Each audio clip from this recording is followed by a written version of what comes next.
अब वो एनडीए का फुल फॉर्म मालूम है आपको? नायडू डिपेंडेंट अलायंस या नीतीश डिपेंडेंट अलायंस। वैसे एनडीए वाले जो दोनों हमारे साथी हैं, ये भी जानते हैं इस आदमी की गारंटी पे कोई भरोसा नहीं करता, वो लोग भी नहीं करते।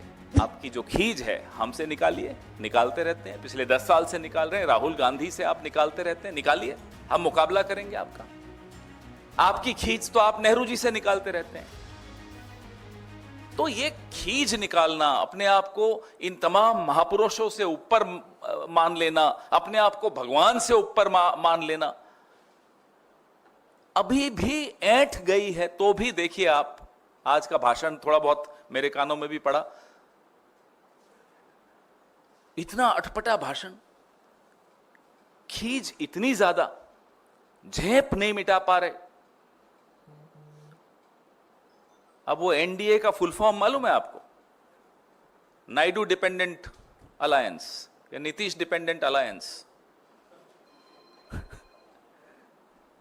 पिछले 10 साल में कितनी बार एनडीए का नाम लिया, कभी आपने सुना? गिनो। चलो आज मैं आप सबको होमवर्क देता हूं, मैं अपने आप को भी होमवर्क देता हूं। जितना पिछले 10 साल में एनडीए का नाम नहीं लिया, आज कितने घंटे का भाषण था?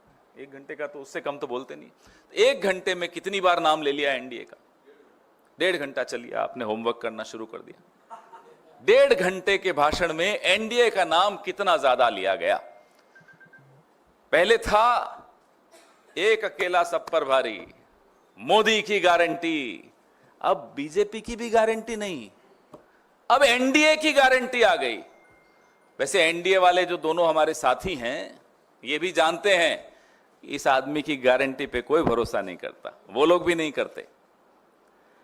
दुख इस बात का है कि आपकी जो खींच है हमसे निकालिए, निकालते रहते हैं, पिछले 10 साल से निकाल रहे हैं। राहुल गांधी से आप निकालते रहते हैं, निकालिए, हम मुकाबला करेंगे आपका। आपकी खींच तो आप नेहरू जी से निकालते रहते हैं, उसके लिए मुकाबला करने की जरूरत ही नहीं है। नेहरू जी का कद इतना बड़ा है कि आप अटल जी के पांव की धूल के बराबर नहीं, आप नेहरू जी का मुकाबला करने चले। तो आप अपनी खींच छत्रपति शिवाजी महाराज से निकालने की कुछ चेष्टा क्यों कर रहे हैं?